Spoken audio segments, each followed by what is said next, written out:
tất cả mọi người nha. Chào mừng mọi người đã đến với kênh của mình. Mình là Gaming đây. Đây là video đầu tiên của mình nên có cái gì mọi người thông cảm cho mình nha.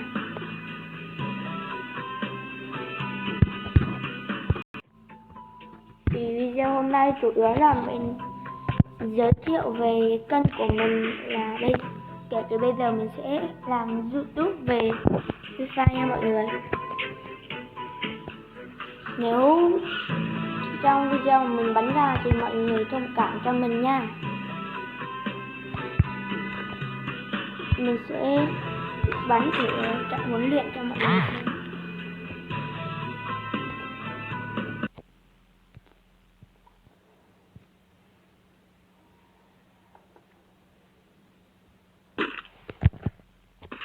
Mình vô tìm được trận rồi mọi người.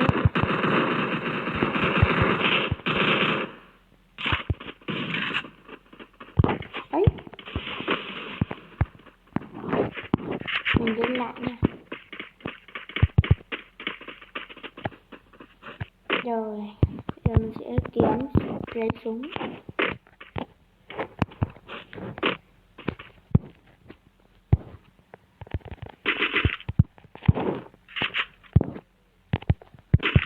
Mình sẽ lấy 2 khẩu sạch vun.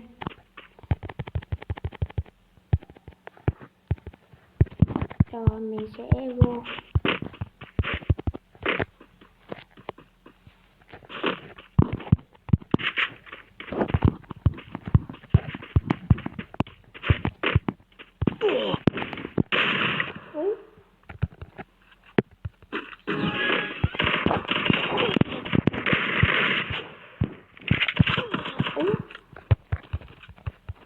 Mình bắn không giỏi nên mọi người thông cảm cho mình nha.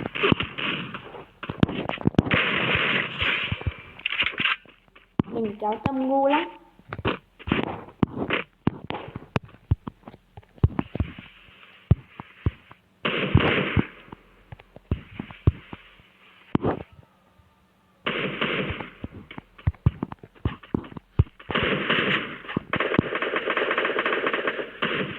Quên cầm cho cây 10% của mọi người rồi.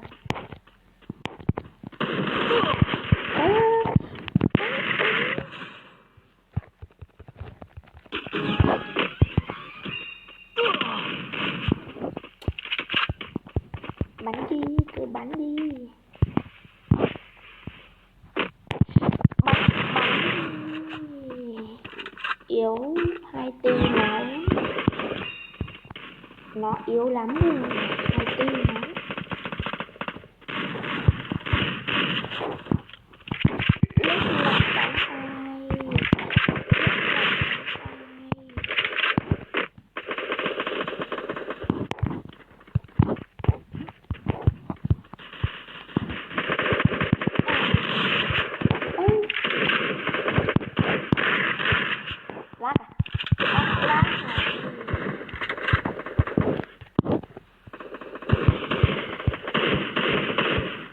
Lịch trình của mình rất là gà nha mọi người, thông cảm cho mình nha. Mình cũng mới chơi, mình cũng chưa chơi lâu đâu.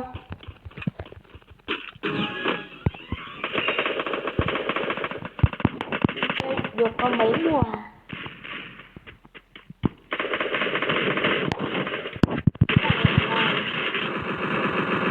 Giờ 15.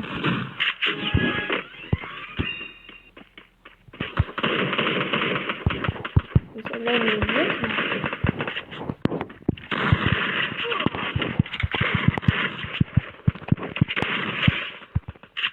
Giết nó chết. Quay chết luôn. Vừa nói xong.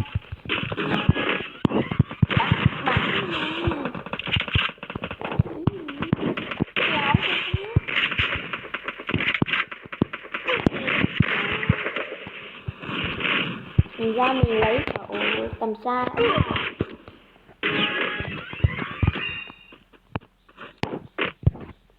Để mình lấy khẩu AN.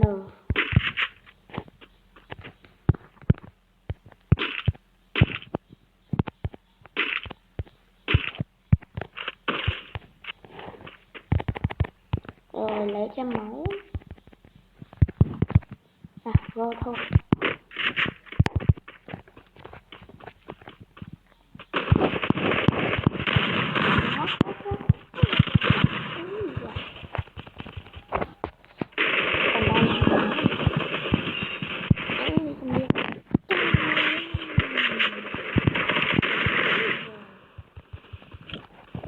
yếu.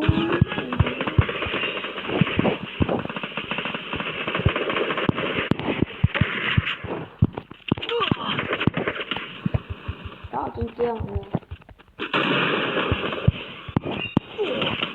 Nhiều người quá.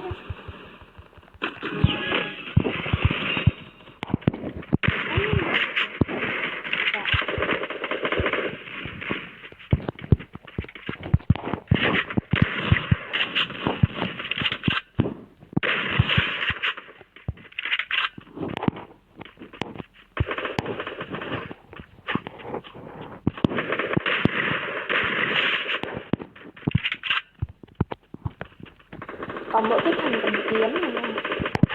Cầm kiếm này.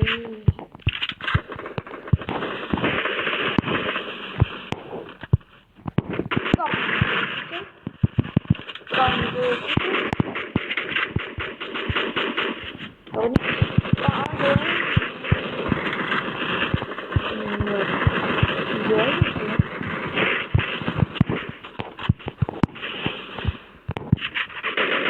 một em nữa.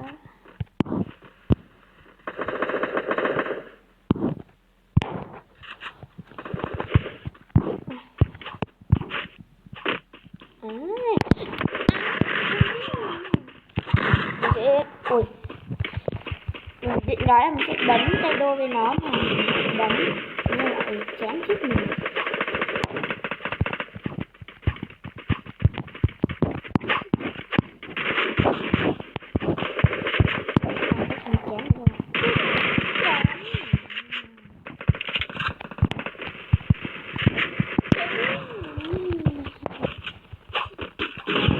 Cho máu thì mình giết mình sẽ bật bí một chỗ này. Nếu bạn nào chưa biết thì mọi người dùng cái này ở đây thì sẽ có bom khói nha. Và lục trắng chứ nhầm. Mọi người chết thì nó vẫn còn.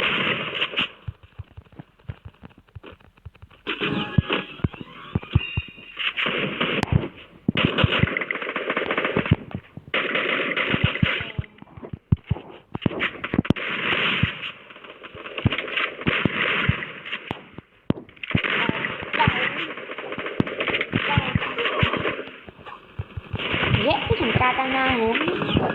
Chịu lấy súng đi mà.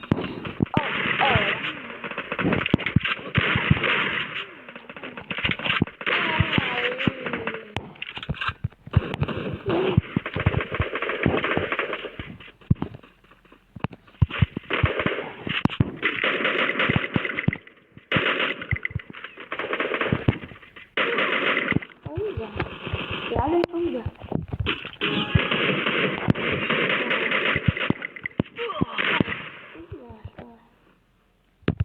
Không được rồi. Chỗ này là khó.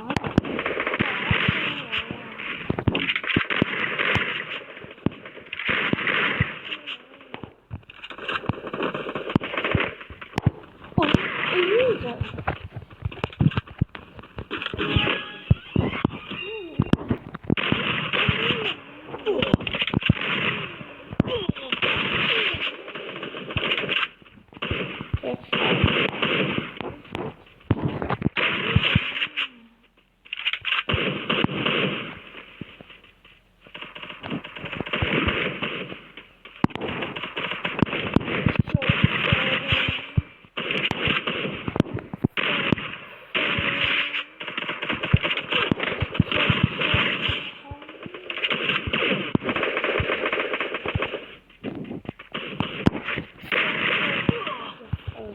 Đã cầm một cái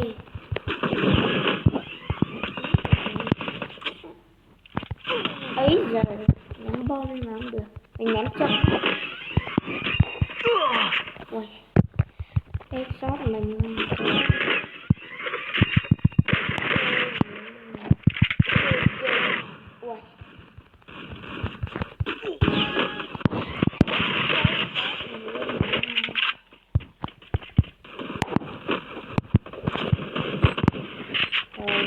Đã ném bom lên rồi.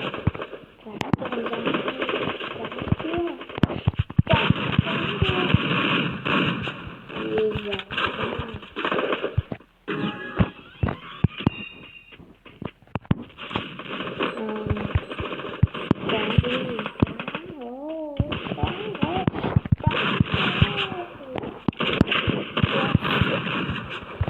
chán rồi, nhanh thế.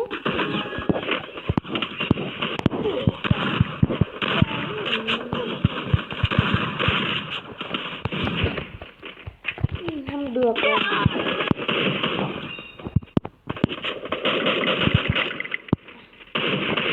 Giết.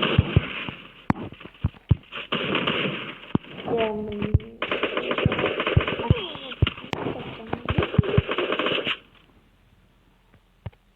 đó ra là mình kéo hoặc là mình chết. Không, mình sẽ ra mình VSS. Lỗi của VSS này mọi người.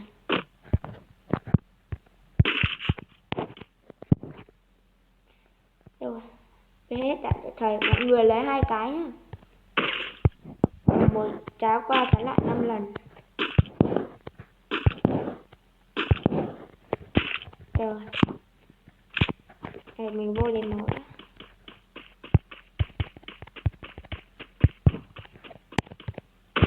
Nói luôn. Thôi. Là VSS đạn sật vun đó mọi người. Nè. Đấy. Giờ vào.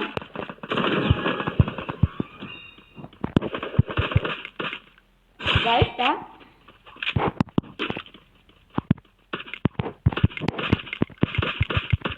Đấy.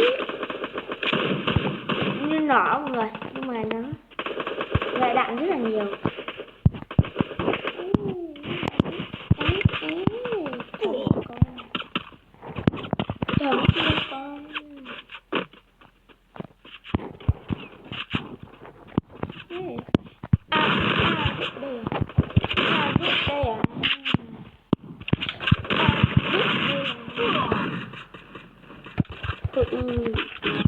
được rồi. Hai em làm gì ở đây đấy? Ôi ôi, ngon chưa? Hai em ngon chưa? Ấy ôi.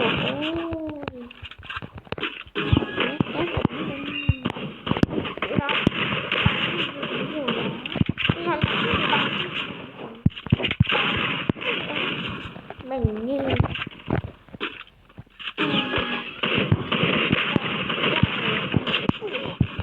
tiên bắn.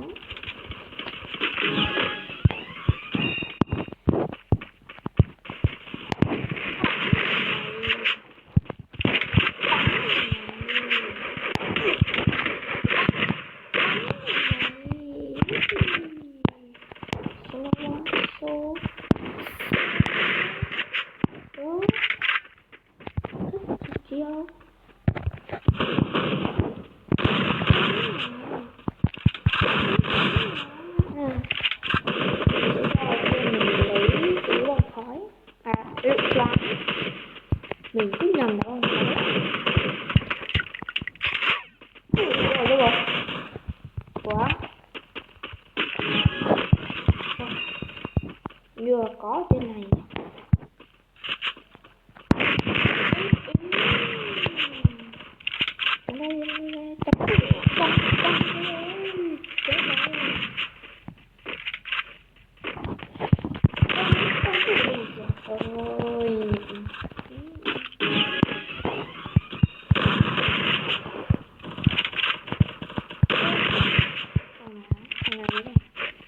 Em nào dưới này.